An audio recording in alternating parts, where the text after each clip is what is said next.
Les damos la bienvenida a cada uno de ustedes, a quienes hoy nos visitan por primera ocasión, bienvenidos. Y también a los que están en línea, también bienvenidos. Y esperamos que lo que podamos compartir hoy en esta mañana pueda ayudarnos como una advertencia, básicamente, de Dios hacia nosotros. Y tiene que ver, les voy a ser honesto, es algo que ha estado en unos días con un problema en cuanto a mi inquietud. De alguna manera, el estar escuchando, leyendo, ¿cómo estamos como iglesia a nivel general?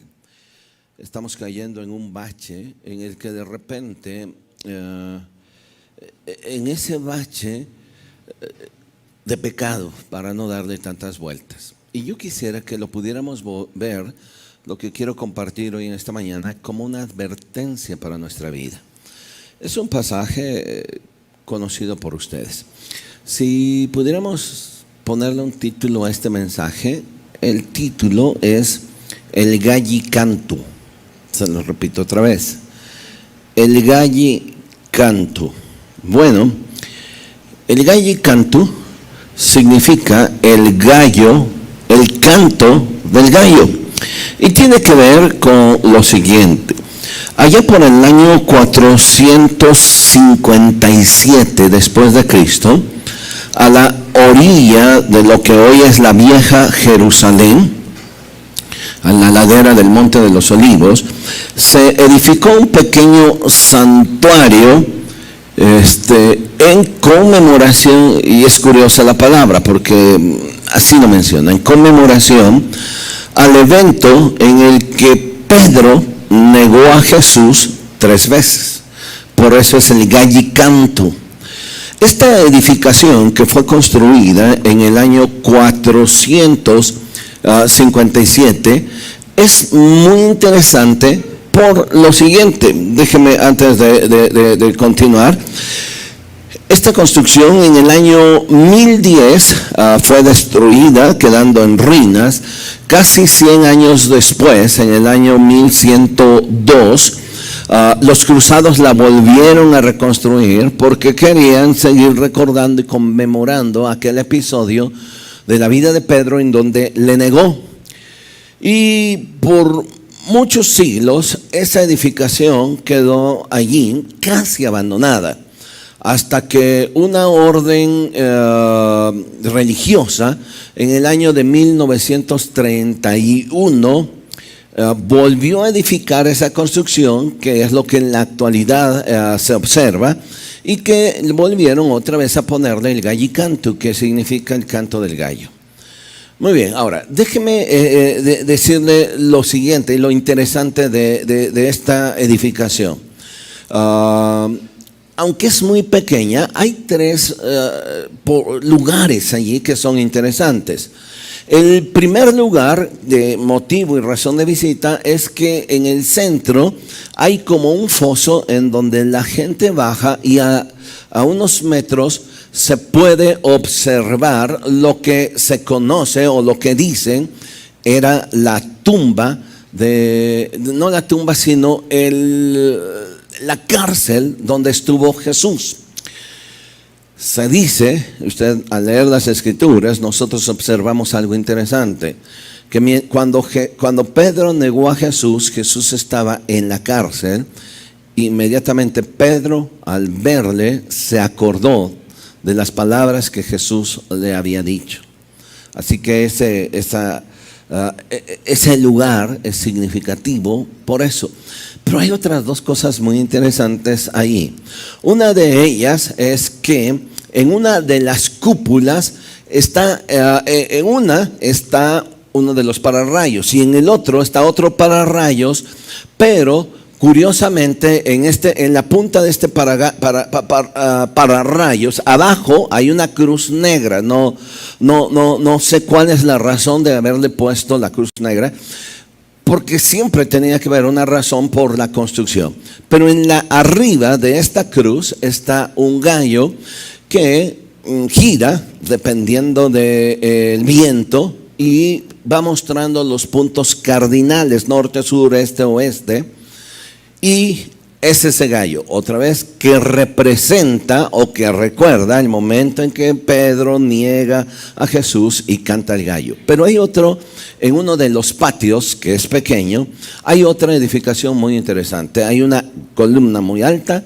En la parte superior también hay otro gallo, recordando ese evento.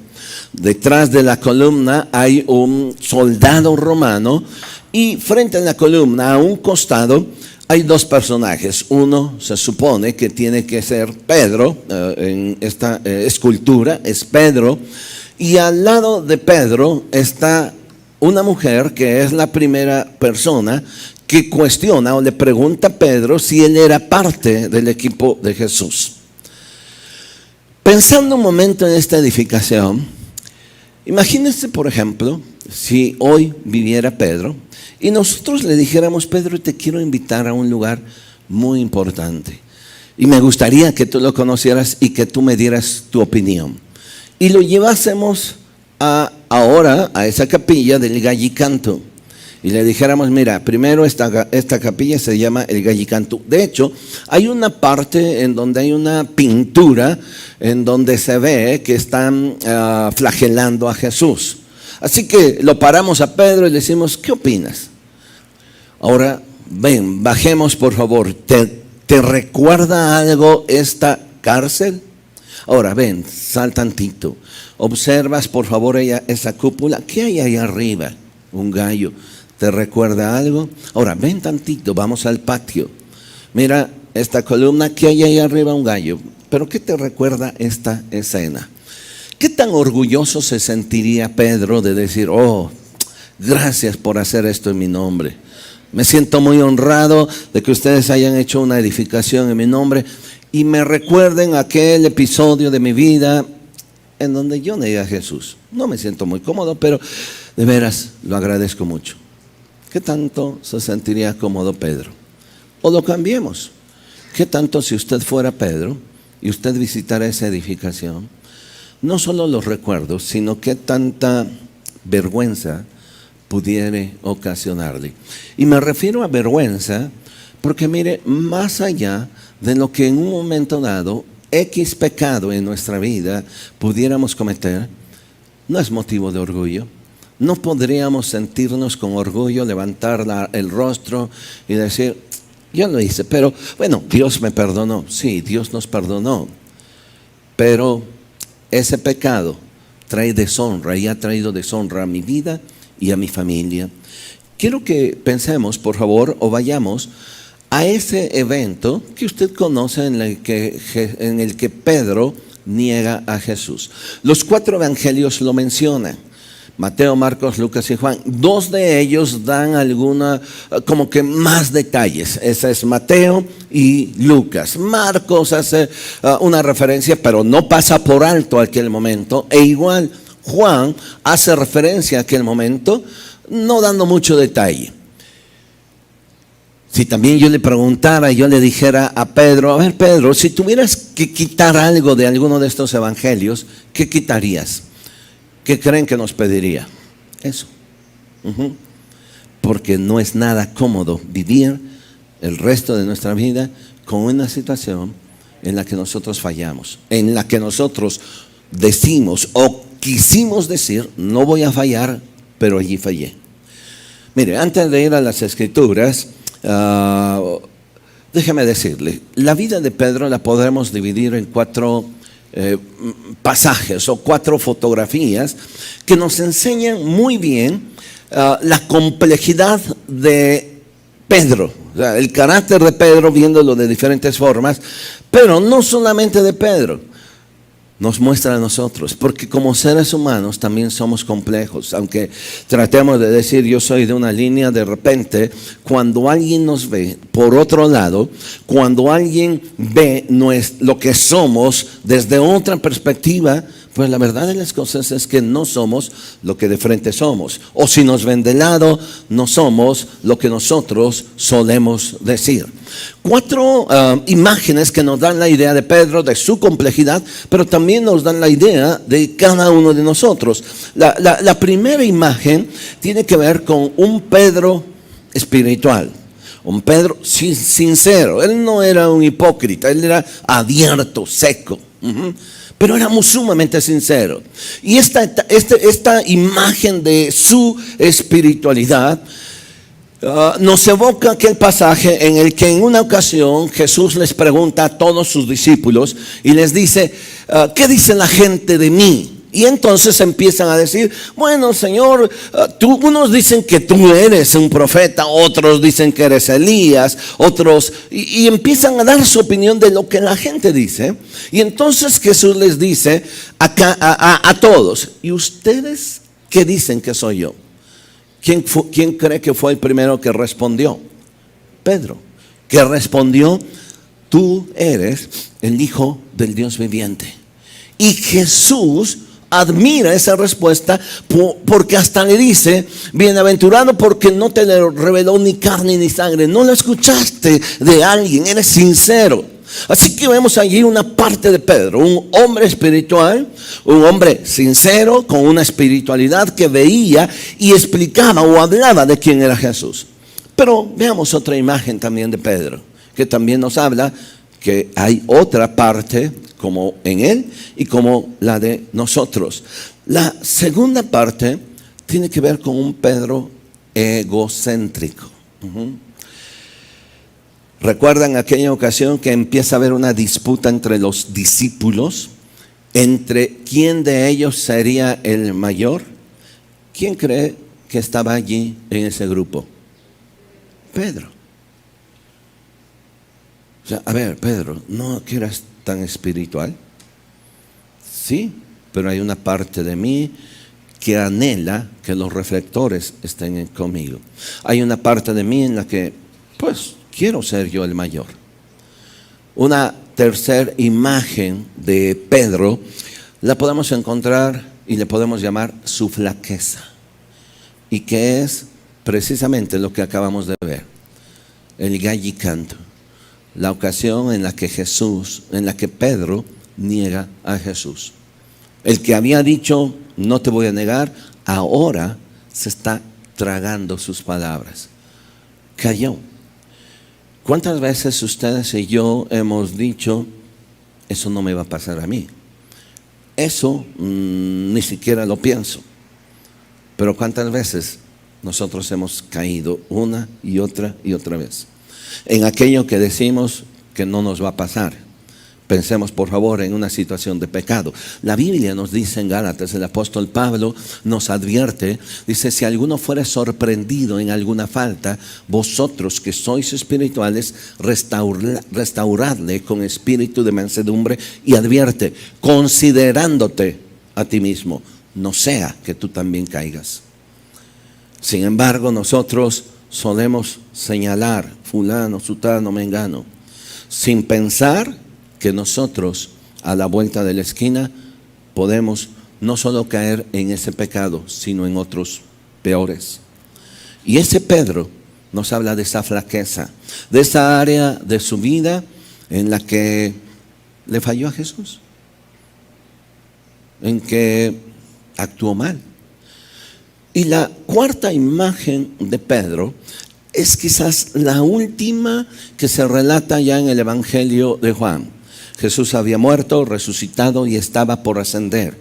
Y al ascender antes, Él visita a los discípulos que estaban desanimados, deprimidos, porque aunque oían que Jesús había resucitado, algunos le habían visto, otros no. Así que algunos discípulos, entre ellos Pedro, tomó su barca y fue a pescar. Y regresa frustrado porque tampoco había encontrado nada.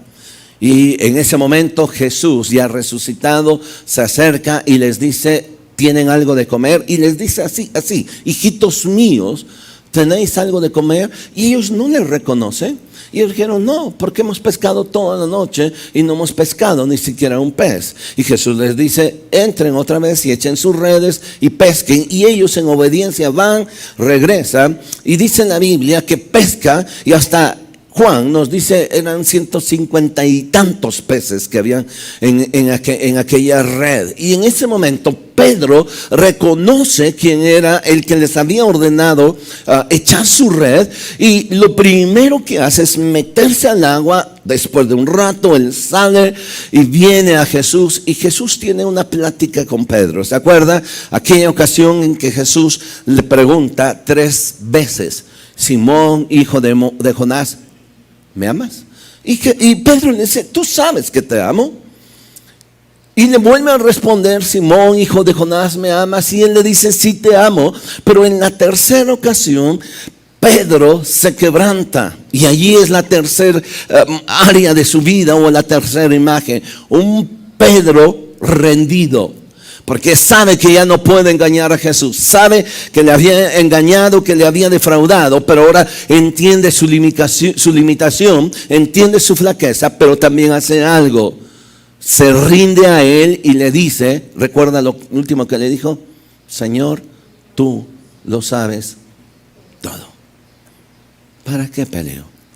¿Para qué te expreso? ¿Para qué justifico? ¿Para qué te prometo? Tú lo sabes todo. Ahora, mire una cosa, si usted y yo analizamos un poquito, piénsalo en casa, cada una de estas 4 áreas de la vida de Pedro, posiblemente nosotros en alguna ocasión hemos transitado por las mismas. En alguna ocasión nos hemos sentido tan espirituales que nosotros hemos expresado sinceramente nuestro amor a Él. Pero en otras ocasiones le hemos fallado, hemos flaqueado. En otras, posiblemente también ha salido de nosotros lo que de repente escogemos, lo que escondemos, nuestro ego. Yo quiero ser el primero, porque a Él y no otro. Y quizás en la última, ¿cuántas veces hemos caído de rodillas y le hemos dicho, Señor, ya no quiero seguir peleando? Ahora, acompáñeme rápido, por favor, Mateo capítulo 26, por favor. Mateo capítulo 26. Quisiera que leyéramos este pasaje del versículo 69 en adelante. Lo tiene en su Biblia. Por favor, anote, y espero que pueda no solamente estar escribiendo, pueda captarme hacia donde yo quiero llevarle al gallicantu, ¿sí? Y Pedro estaba sentado fuera en el patio, y se le acercó una criada diciendo, tú también estabas con Jesús Galileo. Siguiente versículo, mas él negó delante de todos diciendo, no sé lo que tú estás diciendo. Siguiente versículo, dice el versículo 71, saliendo él a la puerta, le vio otra y dijo a los que estaban allí, también este estaba con Jesús Nazareno. Y él le negó otra vez con juramento. Te juro que no conozco al hombre. Y finalmente, un poco después, acercándose los que por allí estaban, le dijeron a Pedro, verdaderamente también tú eres de ellos, porque aún tu manera de hablar te descubre. Hablas como un Galileo. Entonces él comenzó a maldecir y a jurar, no conozco al hombre, y enseguida enseguida cantó el gallo. Y ahora, fíjese por favor cómo termina este mismo versículo. Entonces Pedro, 75, se acordó de las palabras de Jesús que le había dicho, antes que el gallo cante, me negarás 3 veces. Y saliendo fuera, lloró amargamente.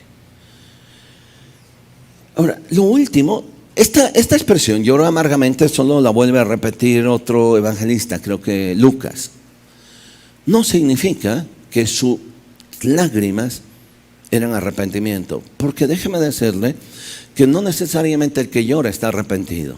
El que llora puede tener un dolor por lo que hizo, se puede sentir mal por lo que hizo, pero no significa que está arrepentido. El arrepentimiento significa un cambio de vida, un cambio de mentalidad.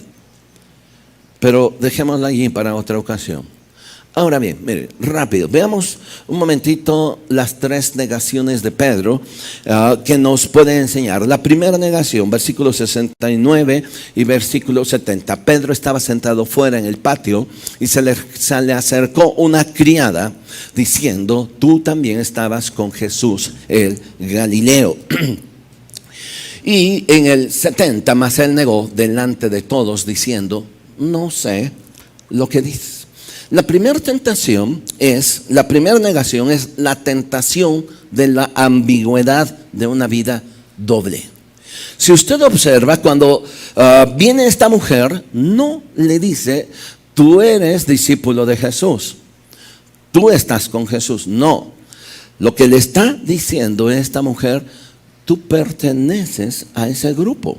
Pero Pedro, evadiendo la respuesta, le dice algo bien interesante que muchas veces ustedes y yo lo hemos hecho. No sé lo que dices, no te entiendo. ¿Cuántas veces en una situación de confrontación con nuestra pareja, con su esposo, con su esposa o con alguien, etcétera, de repente le empieza a decir: mira, esto y el otro, tú hiciste esto, tú hiciste aquello, y la respuesta es: no te entiendo. No sé de qué estás hablando. Pedro, esa es la ambigüedad de una vida doble. Él no se queda ni quiere responder. Lo único que hace es tratar de confundir a aquella mujer que le estaba diciendo, y le está diciendo: no sé de qué hablas. O sea, a ver, tal vez me confundiste, pero no. O sea, tú tienes un problema, tú estás mal, no yo. La ambigüedad. A veces nosotros en nuestras respuestas nos solemos evadir nuestra responsabilidad. Hacemos algo mal o simple y sencillamente alguien nos confronta con algo y lo fácil, olímpicamente le decimos: no entiendo de qué me están hablando. Aunque en realidad sí lo entendemos, aunque en realidad sí sabemos de qué se trata. La segunda negación es sencilla. Versículo 71, saliendo él a la puerta, le vio otra mujer y le dijo a todos los que estaban allí: este hombre también estaba con Jesús de Nazaret, o Jesús Nazareno.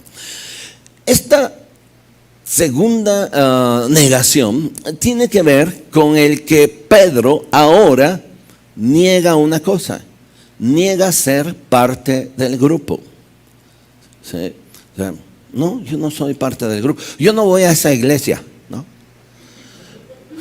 Alguna vez me invitaron, pero sí dicen algo bonito, pero la neta no voy, no te preocupes. Pedro niega ser parte del grupo, porque lo que le están preguntando es: tú eres parte del grupo de Jesús. Bueno, a lo mejor sí he ido, ya ni me acuerdo, como no le puse yo mucha atención. Y no fue para mí importante. Jesús ahora ya no puede evadir su responsabilidad. Al principio solo era una mujer. Ahora, otra mujer, delante de varios, le dice: este estaba con el grupo de ellos. Es más, hasta era servidor. Era edecán, yo lo vi. ¿Yo? Te equivocas, no soy parte del grupo. Y ahora aquí Pedro empieza a decir: no conozco a tal hombre. Ahora, la tercera negación, mire, aquí yo sí quiero que me acompañe a Marcos, al capítulo 14, porque hay un detalle muy interesante que describe Marcos aquí, en el versículo 71 de Marcos 71. Entonces, después de que ahora Ya no es una mujer, ya no es una que le está poniendo en evidencia de todo, sino ya es el grupo de gente que está allí, tanto soldados y personas que servían al sumo sacerdote. Ahora le dicen a él directamente, la pregunta es directa, versículo 69, y la criada, viéndole otra vez, comenzó a decir, 70, perdón, pero él le negó otra vez, y poco después, los que estaban allí dijeron otra vez a Pedro, verdaderamente tú eres uno de ellos, porque eres Galileo, y tu manera de hablar es semejante a la de ellas. Y el versículo 71 dice lo siguiente: entonces él comenzó a maldecir, como para decirles, no, yo hablo igual que ustedes. O sea, mi manera de hablar, no, o sea, comenzó a maldecir y a jurar. Y fíjese bien la respuesta de Pedro: no conozco a este hombre de quien ustedes me están hablando. Ya no es no pertenezco al grupo, ahora es no conozco al hombre. ¿Se da cuenta, por favor, cómo ha caído? Cómo el paso de decir no pertenezco al grupo ahora pasa a negar a Jesús. Del paso de decir no, no pertenezco, a lo mejor tú me estás confundiendo, en alguna vez fui, pero hasta ahí. Ahora hay un paso, hay una línea muy fina. No conozco a Jesús. Piense por favor y regrese otra vez precisamente al gallicanto, ¿no? O sea, lo que representa esta pequeña capilla que tanto dolor le causa a Pedro. Porque piense por favor que ahora no solo está negando no pertenecer al grupo, ahora está negando tener toda relación con Jesús. Está negando y echando a la basura todo lo que Jesús había hecho por él 3 años atrás, en donde lo encontró también pescando, frustrado, cansado por haber trabajado toda la noche y no haber pescado nada. Y Jesús le da una perspectiva diferente a su vida, lo levanta y le dice: desde ahora serás pescador de hombres. Piense por favor en los 3 años que Pedro caminó con Jesús, no como un discípulo más, por favor, no como a un seguidor más, sino con alguien tan íntimo. Porque Pedro no solo era parte de los 12, era parte de 3 que Jesús siempre tenía a su lado. De esos 3, Jesús fue a los que llamó en aquella transfiguración: Pedro, Jacobo y Juan. Así que habla ya no solo como un discípulo, sino como una amistad. Es mi amigo. Y ahora le estoy traicionando. Estoy diciendo que no le conozco. ¿Entiende? O sea, qué frágil. Después de decir no soy del grupo, ahora no le conozco a él. Todo lo que él hizo por mí. Es más, ese Jesús estuvo dispuesto a orar por mí, porque él sabía que yo le iba a fallar. Y él en una ocasión me dijo: Pedro, tú vas a ser zarandeado como a trigo, pero yo oraré por ti para que cuando esto venga tu fe no falte. A ese estoy traicionando, a ese estoy negando, a ese le estoy, a mi amigo, al que estuvo a mi lado, al que caminó conmigo, a él le estoy negando. ¿Entiende ese proceso? ¿Entiende todo lo que Pedro, así, en un lapso quizás de 3 horas, estaba tirando a la basura? El Jesús que me tomó sin sentido, el Jesús que me tomó un día vacío, cuando yo estaba vacío y frustrado, ese Jesús que le dio sentido a mi vida, ese Jesús que sanó a mi suegra, ese Jesús que me enseñó a orar, ese Jesús que me enseñó a amar, que me enseñó a perdonar. A él lo estoy traicionando, a él le estoy negando. En 3 horas de decir yo no pertenezco al grupo, ahora yo no le conozco, no sé quién es. Si yo lo comparo con mi vida, pensar que ese es un proceso de negación. Empieza con algo tan sencillo, no difícil, ¿no? O sea, pero termina con negar mi relación con Él. No le conozco. A lo largo, y quizás usted como su servidor, a lo largo de años, usted ha encontrado personas, hombres, mujeres, que alguna vez los vio ver firmes en la palabra, estuvieron con usted y ahora no solo no están en una iglesia, no solo se cambiaron de iglesia o de congregación, sino ahora le dieron la espalda a Dios. Ahora son hasta, quizás no solo niegan haber conocido a Jesús, sino ahora son, como dice Pablo, enemigos de la cruz de Cristo. Y así como ellos, y así como Pedro, usted y yo, podemos caer. Si usted me apura rápido, hay tres cosas que quiero que usted observe. ¿Cuáles pudieran haber sido las causas por las que Pedro actuó así? Se las voy a comentar. Número uno, rápidamente, la primera causa se llama arrogancia. Vimos un poquitito las imágenes de ese Pedro, ¿no? La complejidad de ese carácter.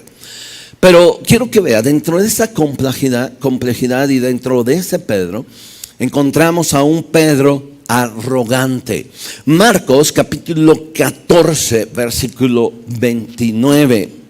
Cuando Jesús está hablando de que iba a morir y de que iba a haber muchos que le iban a tomar, iba a estar preso, y etcétera. ¿Sabe lo que responde Pedro? Aunque todos estos se escandalicen, o literal dice, aunque todos estos te abandonen, ¿qué? Yo no. Qué terrible es eso, ¿no? O sea, en un momento dado usted y yo podemos agradecer alguna palabra de alguien que podamos decir, es que mira, yo voy a estar contigo, voy a estar en las buenas, en las malas, pero cuando viene la hora de la hora, es el primero que salta. Y no solo en una relación como iglesia, en relación familia, relación matrimonio. Tal vez entra en una situación de crisis económica, tal vez entra en una situación de crisis de enfermedad, llámale lo que sea. Pero la arrogancia a veces nos hace decir cosas que solo salen de aquí, pero nunca pasan por aquí, mucho menos del corazón. Y vemos aquí también a un Pedro arrogante. Quizás la primera causa del responder tan ligeramente esto Pedro sea precisamente su arrogancia. La segunda causa de la vida de Pedro es su excesiva confianza. Fíjese por favor ahora allí en Marcos capítulo 14 en el versículo 31. Fíjese lo que Pedro le responde a Jesús. Una confianza en sí mismo. Le insistió y dice este versículo, mira Jesús, si todos te van a dejar, ¿qué dice? Yo no. Más él con mayor insistencia decía, si me fuere necesario morir contigo, ¿qué dijo Pedro? No te negaré. Y también todos los demás habladores. Todos también decían lo mismo. Es que es fácil hablar, ¿no es cierto? Es fácil sentirnos en una situación en donde a alguien le prometemos algo. Porque lo vemos que está pasando mal y que necesita en ese momento apoyo, ¿no? Y que le abracemos y le digamos, no te preocupes, manito. Si todos estos te dejan, no te preocupes. Yo estoy contigo. Una excesiva confianza sin pasarlo por el filtro del corazón. Sin pasarlo por el filtro de aquí, en el sentido de decir, lo cumpliré, lo voy a hacer. Tal vez por eso Pedro, cuando llegó a Roma y le crucificaron después de haberle juzgado, porque él fue uno de los que murió crucificado, pero cuando estaban a punto de crucificarlo, él mismo dijo, no, o sea, yo no merezco morir con la frente en alto como mi maestro, porque se seguía sintiendo avergonzado, dice la tradición, Pedro. Así que pidió que lo crucificaran de cabeza, porque él mismo decía, no me siento orgulloso de eso que hice atrás.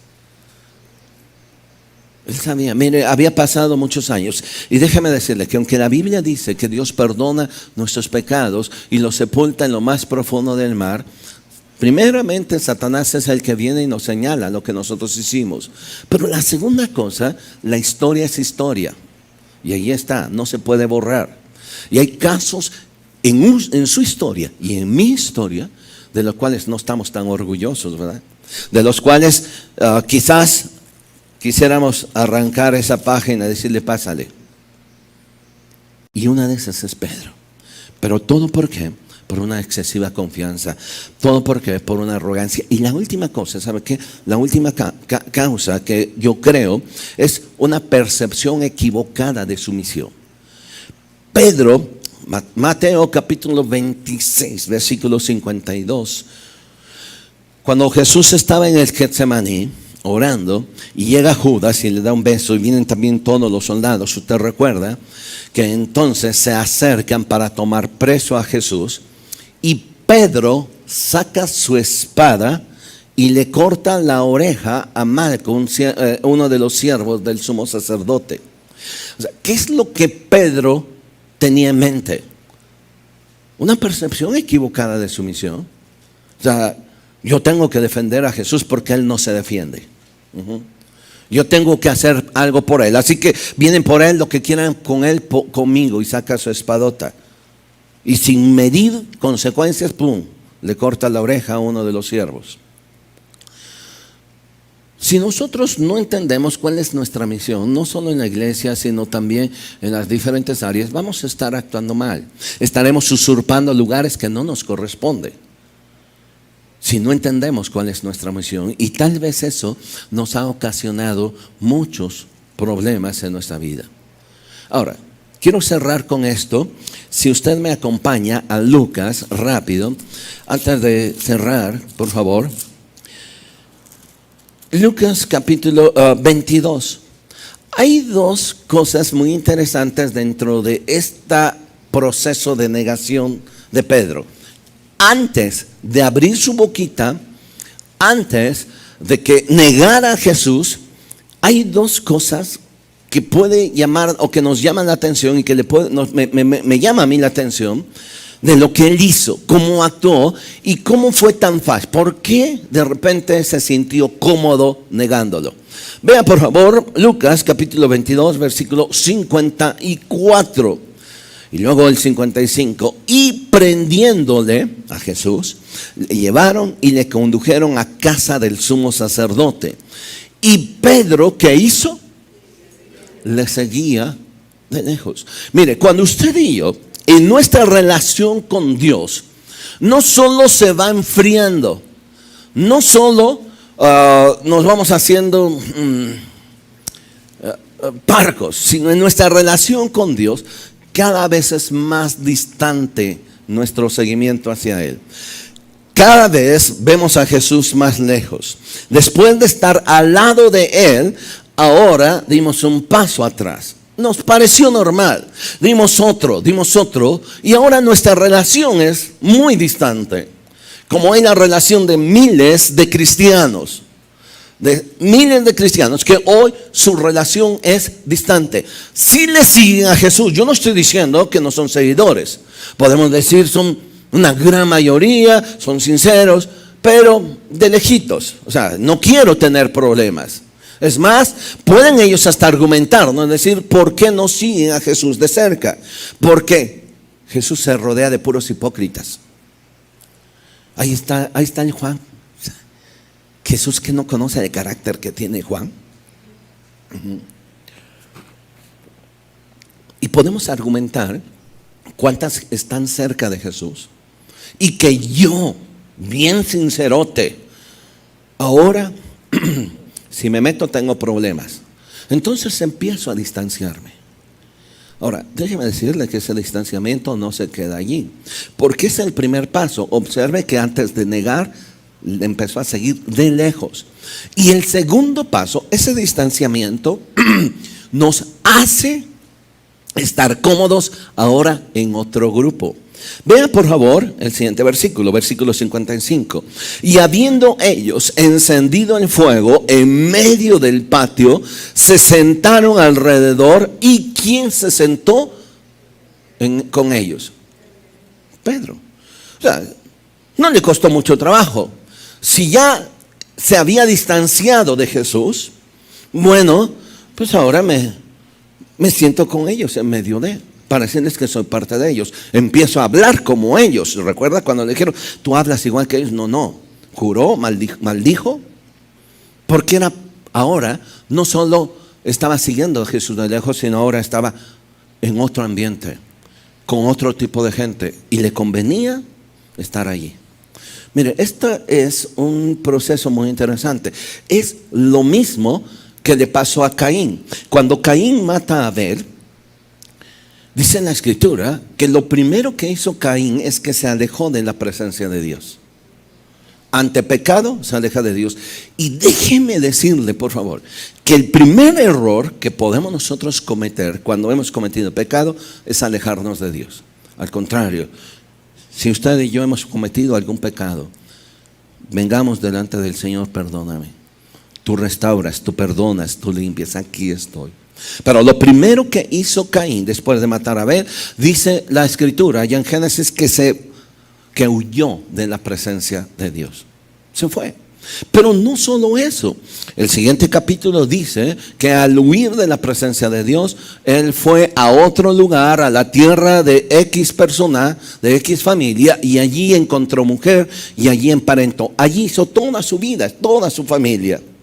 Y de allí se desprenden personas que construyen, que hacen muchas cosas buenas, pero en ninguna de ellas busca a Dios. Porque ahora están lejos de la presencia de Dios. Mire, lo primero que empezó a ver en la vida de Pedro es que se alejó, empezó a estar distante. Lo segundo es que se sintió cómodo en otro grupo, ya no en el grupo de Jesús. De tal manera que cuando le dijeron, tú eres parte de ese grupo, dijo, no. Y le fue tan fácil después no solo negar el grupo, sino también decirle, ni conozco a él. Póngase en pie conmigo, por favor, y quiero que terminemos orando un momento. Los que están en casa, quiero que me permitan, antes de cerrar nuestra transmisión, que juntamente también allá en casa pudieran orar. Y si en algo ha hablado a su corazón esto que he compartido, creo que tenemos que tomar alguna decisión. Quien está aquí, fíjese que 2 veces en las escrituras dice que Pedro lloró amargamente. Hay un cuadro que estaba viendo que es muy famoso, que está en Italia, en Viena, que se llama Pedro y su negación. Y este cuadro retrata o tiene la imagen de un Pedro barbón, pero lo que se le nota mucho es los ojos rojos, porque había llorado mucho. Y en el fondo se ve que está amaneciendo. Mire, el dolor por haberle fallado, por fallar a Dios es mucho. Sin embargo, nunca será suficiente. Puede llorar amargamente. Pero si nosotros no damos pasos de conversión, no damos pasos de decir, regreso a ti, Jesús. Me alejé, escuché otras voces, me hice parte de ellos. Empecé a seguirte de lejos. O sea, sí te amaba, sí te seguía, y sí te sigo amando, y sí te sigo siguiendo, pero mi vida ahora ya es distante. Mi vida ahora es fría. El problema es que no se mantiene una distancia. Dice, pues así me la llevo. No se la puede llevar así. Podemos terminar como Pedro, negando nuestra relación con Él. Y Dios nos dé gracia para mantenernos firmes ante toda presión. Miren, la presión que tuvo Pedro no la aguantó, hasta que finalmente él se dobló negando la relación con Jesús. No conozco a tal hombre. Las presiones que vivimos usted y yo día a día son presiones que poco a poco nos van distanciando. Y a veces las presiones son dentro en casa. Jesús dijo: los peores enemigos son los de tu casa. Yo no he venido a traer paz, sino a traer espada. El evangelio es, como dijo Jesús, que solo los valientes lo arrebatan. El evangelio no es para pusilánimes. El evangelio es para gente que está comprometida, que quiere comprometerse a pesar de. Porque Jesús nunca nos prometió ni nos va a prometer caminar en un lecho de rosas. Va a haber situaciones bien difíciles, pero allí se va a ver de qué estamos hechos ustedes y yo. Cierre sus ojos.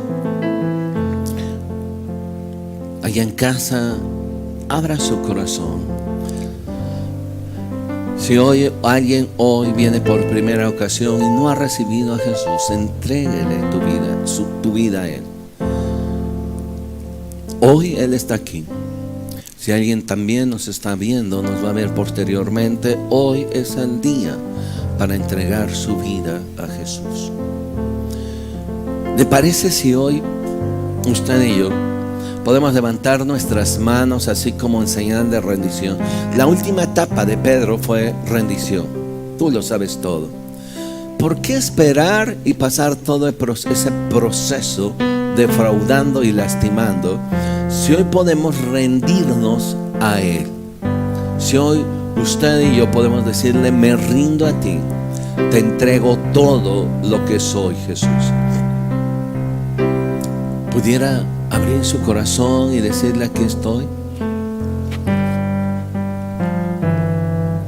Mire, cada uno de los que estamos aquí, como Pedro, pasamos por diferentes etapas, diferentes situaciones, de repente muy espirituales, de repente flaqueamos mucho, de repente muy impulsivos, de repente muy egocéntricos. Pero hoy yo quiero invitarle a que nos rindamos a Él y le entreguemos todo lo que hay en nosotros, todo lo que somos.